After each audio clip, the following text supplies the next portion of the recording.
kaguluhan, inireklamo ng isang nasunugan ang pagnanakaw umano ng isang bumbero ng Manila Fire Department. Nagpapatrol, Pia Gutierrez.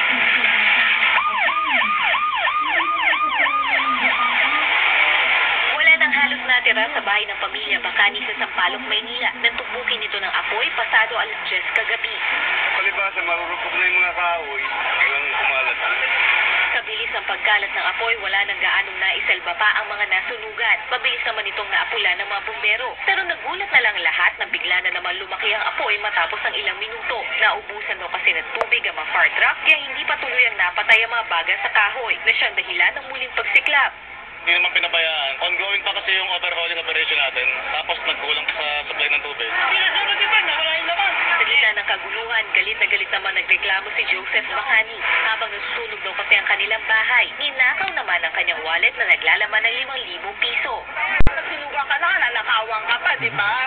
Pero mas ikinagulat ng lahat nang ituro niya ang umunoy sa larin, ang mismo mga rumespondeng bumbero. Nagkakaw po kayo, sir. Pumunta kayo sa akin. Basta ko binukusan niyo yung pagdato. Nino? Basta itong pagdato. Sir, nakita niyo sa labas. Ako? Todot ang ginawa ng mga inakusahan, pero handa naman raw ang Manila Fire Department na imbestigahan ang alegasyon. Ano nga, Chairman? Anong gagawin natin? Hindi ko kami mapakapkat. Unfair naman syempre sa part ng mga firefighters natin. Especially sa mga declaration nila na yung mga arson investigators pa natin ang involved. Sa kabila nito, swerte naman at walang nasaktan o namatay sa insidente. Sa ngayon, inaalam pa kung ano ang naging dahilan ng sunog at kung magkano ang halaga ng mga natupo. Pia Gutierrez, Patrol ng